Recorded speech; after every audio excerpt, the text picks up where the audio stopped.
Chapter 113. The Past. The Count departed with a sad heart from the house in which he had left Mercedes, probably never to behold her again. Since the death of little Edward, a great change had taken place in Monte Cristo. Having reached the summit of his vengeance by a long and tortuous path, he saw an abyss of doubt yawning before him. More than this, the conversation which had just taken place between Mercedes and himself had awakened so many recollections in his heart that he felt it necessary to combat with them. A man of the Count's temperament could not long indulge in that melancholy which can exist in common minds, but which destroys superior ones. He thought he must have made an error in his calculations if he now found cause to blame himself. "I cannot have deceived myself," he said. "I must look upon the past in a false light. What?" he continued. "Can I have been following a false path? Can the end which I proposed be a mistaken end? Can 1 hour have sufficed to prove to an architect that the work upon which he founded all his hopes was an impossible, if not a sacrilegious undertaking? I cannot reconcile myself to this idea. It would madden me. The reason why I am now dissatisfied is that I have not a clear appreciation of the past. The past, like the country through which we walk, becomes indistinct as we advance. My position is like that of a person wounded in a dream. He feels the wound, though he cannot recollect when he received it. Come then, thou regenerate man, thou extravagant prodigal, thou awakened sleeper, thou all-powerful visionary, thou invincible millionaire, once again review thy past life of starvation and wretchedness. Revisit the scenes where fate and misfortune conducted, and where despair received thee. Too many diamonds, too much gold and splendor, are now reflected by the mirror in which Monte Cristo seeks to behold Dante. Hide thy diamonds, bury thy gold, shroud thy splendor, exchange riches for poverty, liberty for a prison, a living body for a corpse." As he thus reasoned, Monte Cristo walked down the Rue de la Cassière. It was the same through which 24 years ago he had been conducted by a silent and nocturnal guard. The houses today, so smiling and animated, were on that night dark, mute, and closed. "And yet they were the same," murmured Monte Cristo. "Only now it is broad daylight instead of night. It is the sun which brightens the place and makes it appear so cheerful." He proceeded towards the quay by the Rue Saint Laurent and advanced to the Consigne. It was the point where he had embarked. A pleasure boat with striped awning was going by. Monte Cristo called the owner, who immediately rowed up to him with the eagerness of a boatman hoping for a good fare. The weather was magnificent, and the excursion a treat. The sun, red and flaming, was sinking into the embrace of the welcoming ocean. The sea, smooth as crystal, was now and then disturbed by the leaping of fish, which were pursued by some unseen enemy and sought for safety in another element, while on the extreme verge of the horizon might be seen the fishermen's boats, white and graceful as the seagull, or the merchant vessels bound for Corsica or Spain. But notwithstanding the serene sky, the gracefully formed boats, and the golden light in which the whole scene was bathed, the Count of Monte Cristo, wrapped in his cloak, could think only of this terrible voyage, the details of which were one by one recalled to his memory. The solitary light burning at the Catalans, that first sight of the Chateau d'If which told him whither they were leading him, the struggle with the gendarmes when he wished to throw himself overboard, his despair when he found himself vanquished, and the sensation when the muzzle of the carbine touched his forehead. All these were brought before him in vivid and frightful reality. Like the streams which the heat of the summer has dried up, and which after the autumnal storms gradually begin oozing drop by drop, so did the Count feel his heart gradually fill with the bitterness which formerly nearly overwhelmed Edmond Dantès. Clear sky, swift flitting boats, and brilliant sunshine disappeared. The heavens were hung with black, and the gigantic structure of the Chateau d'If seemed like the phantom of a mortal enemy. As they reached the shore, the Count instinctively shrunk to the extreme end of the boat, and the owner was obliged to call out in his sweetest tone of voice, "Sir, we are at the landing." Monte Cristo remembered that on that very spot, on the same rock, he had been so violently dragged by the guards, who forced him to ascend the slope at the point of their bayonets. The journey had seemed very long to Dante, but Monte Cristo found it equally short. Each stroke of the oar seemed to awaken a new throng of ideas, which sprang up with the flying spray of the sea. There had been no prisoners confined in the Chateau d'If since the Revolution of July. It was only inhabited by a guard, kept there for the prevention of smuggling. A concierge waited at the door to exhibit to visitors this monument of curiosity, once a scene of terror. The Count inquired whether any of the ancient jailers were still there, but they had all been pensioned or had passed on to some other employment. The concierge who attended him had only been there since 1830. He visited his own dungeon. He again beheld the dull light vainly endeavoring to penetrate the narrow opening. His eyes rested upon the spot where had stood his bed, since then removed, and behind the bed the new stones indicated where the breach made by the Abbey Feria had been. Monte Cristo felt his limbs tremble. He seated himself upon a log of wood. "Are there any stories connected with this prison besides the one relating to the poisoning of Mirabeau?" asked the Count. "Are there any traditions respecting these dismal abodes, in which it is difficult to believe men can ever have imprisoned their fellow creatures?" "Yes, sir, indeed. The jailer Antoine told me one connected with this very dungeon." Monte Cristo shuddered. Antoine had been his jailer. He had almost forgotten his name and face, but at the mention of the name he recalled his person as he used to see it, the face encircled by a beard, wearing the brown jacket, the bunch of keys, the jingling of which he still seemed to hear. The Count turned around and fancied he saw him in the corridor, rendered still darker by the torch carried by the concierge. "Would you like to hear the story, sir?" "Yes, relate it," said Monte Cristo, pressing his hand to his heart to still its violent beatings. He felt afraid of hearing his own history. "This dungeon," said the concierge, "was, it appears, some time ago occupied by a very dangerous prisoner, the more so since he was full of industry. Another person was confined in the chateau at the same time, but he was not wicked. He was only a poor mad priest." "Ah, indeed, mad," repeated Monte Cristo.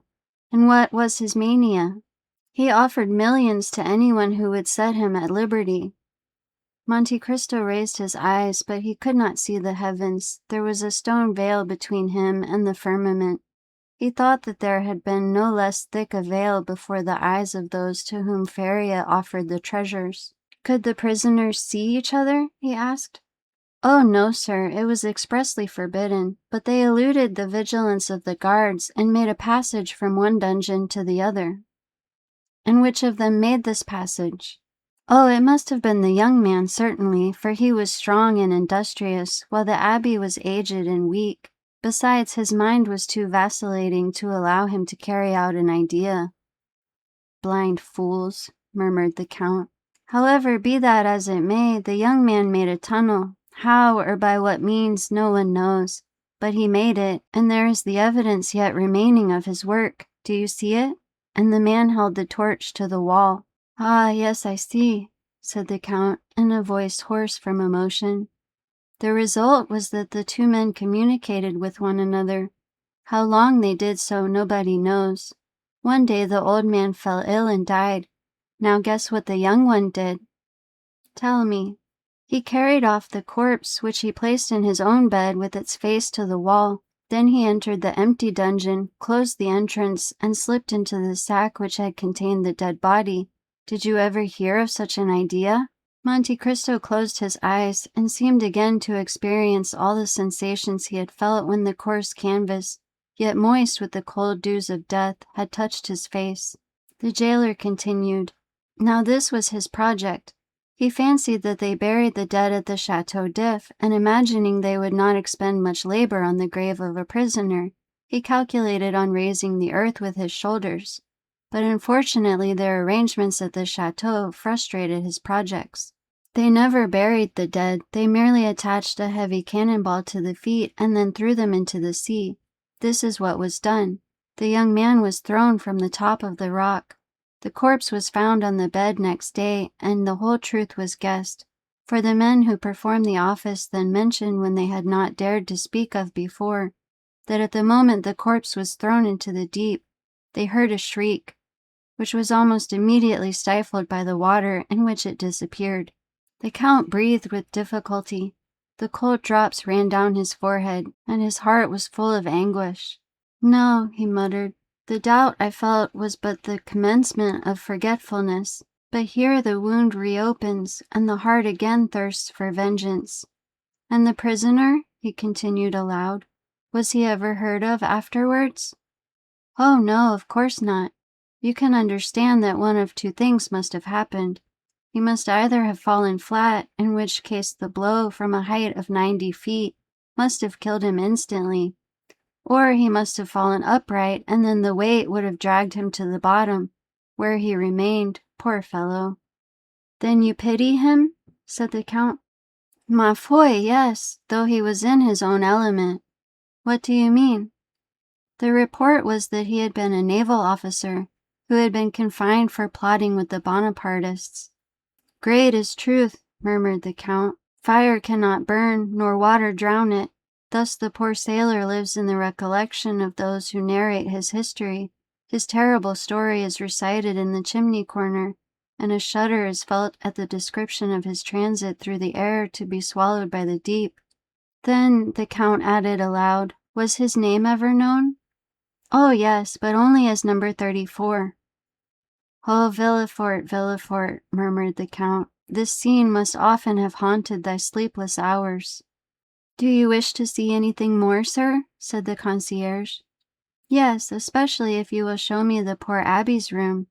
"Ah, number 27. "Yes, number 27, repeated the Count, who seemed to hear the voice of the abbé answering him in those very words through the wall when he asked his name.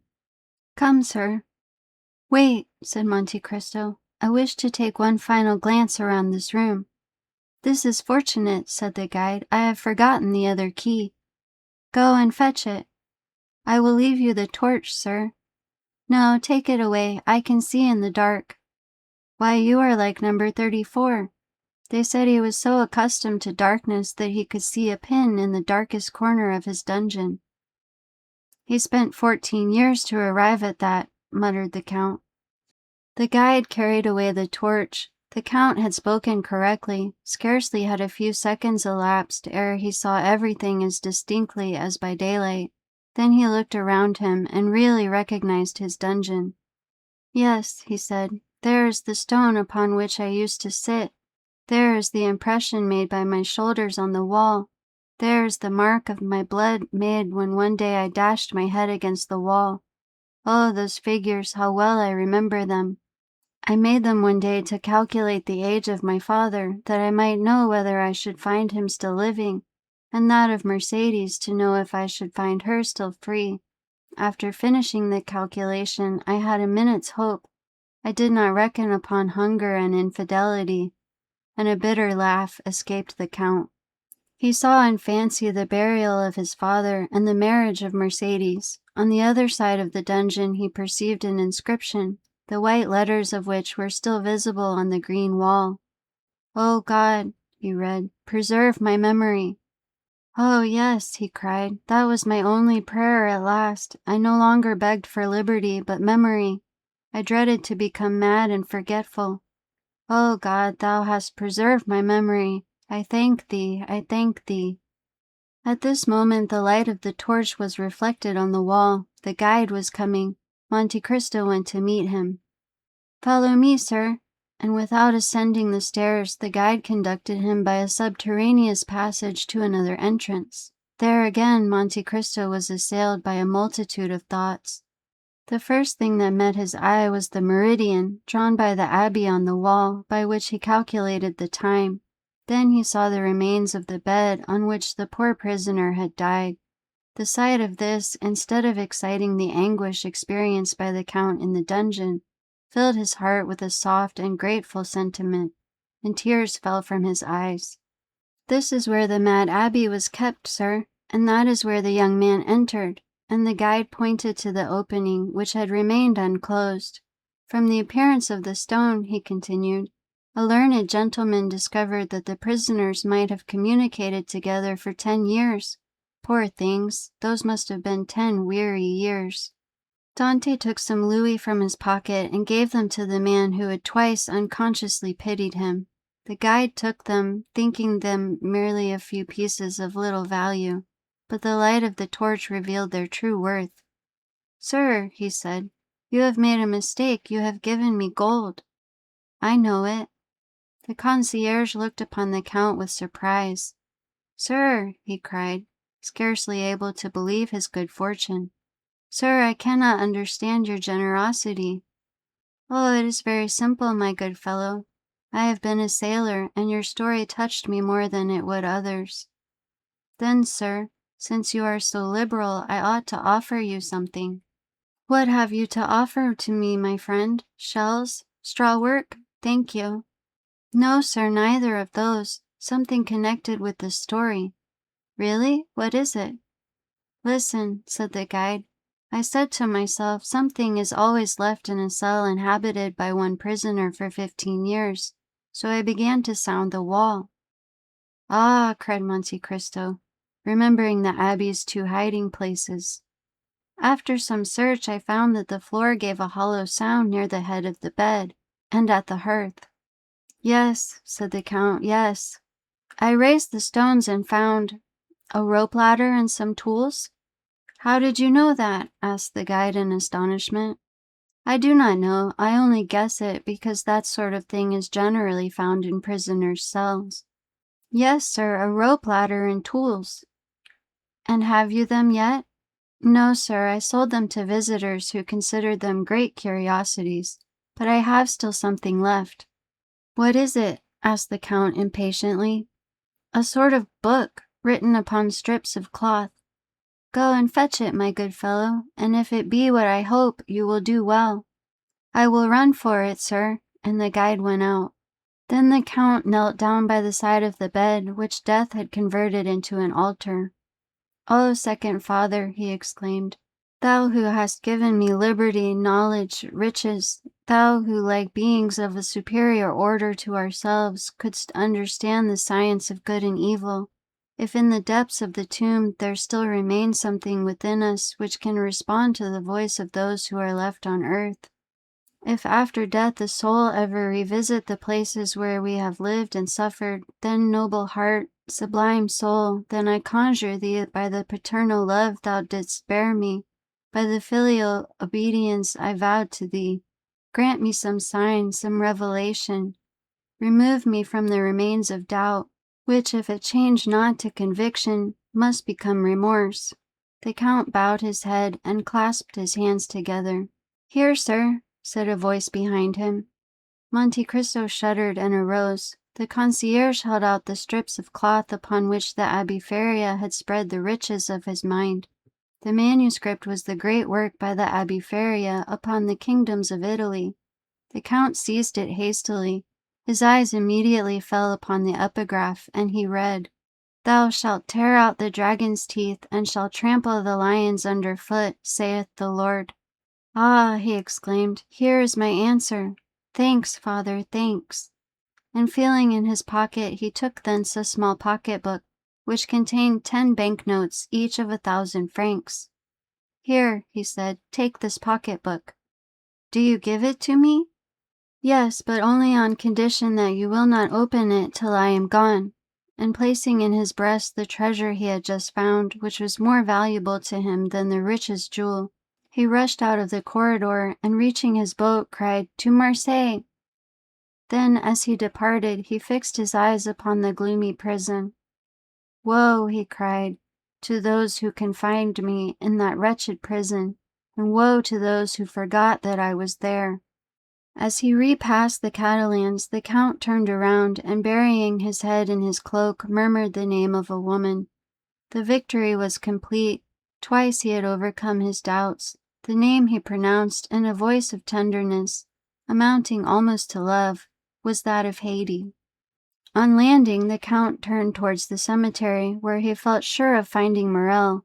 He, too, 10 years ago, had piously sought out a tomb, and sought it vainly. He who returned to France with millions had been unable to find the grave of his father, who had perished from hunger. Morel had indeed placed a cross over the spot, but it had fallen down, and the gravedigger had burnt it, as he did all the old wood in the churchyard. The worthy merchant had been more fortunate. Dying in the arms of his children, he had been by them laid by the side of his wife, who had preceded him in eternity by 2 years. 2 large slabs of marble, on which were inscribed their names, were placed on either side of a little enclosure, railed in and shaded by 4 cypress trees. Morel was leaning against one of these, mechanically fixing his eyes on the graves. His grief was so profound that he was nearly unconscious.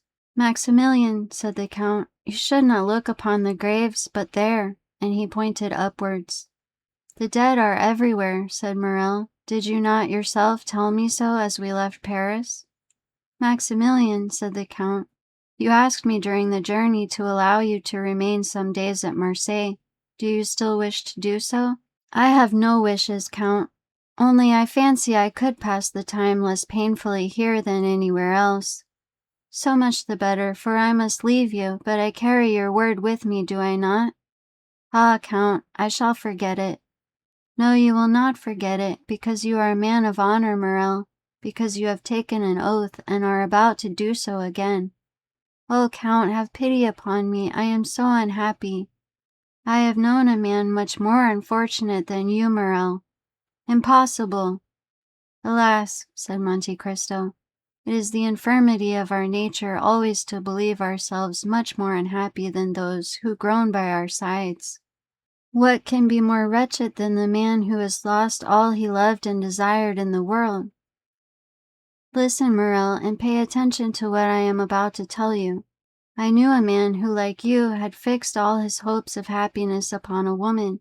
He was young, he had an old father whom he loved, a betrothed bride whom he adored. He was about to marry her when one of the caprices of fate, which would almost make us doubt the goodness of Providence, if that Providence did not afterwards reveal itself by proving that all is but a means of conducting to an end.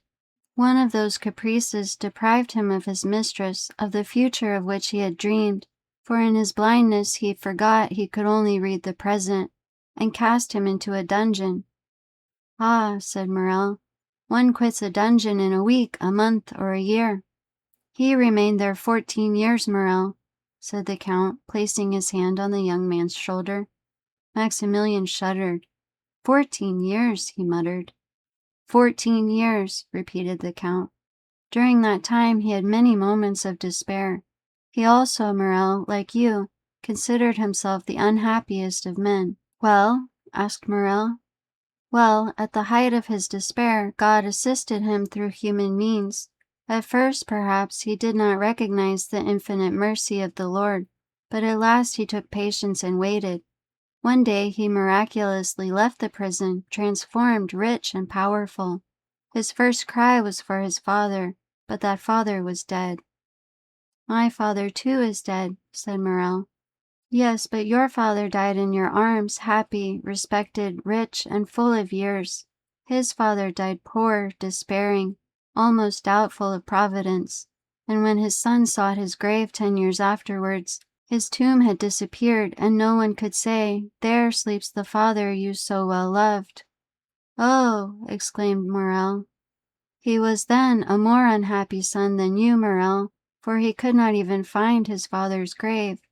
"But then he had the woman he loved still remaining."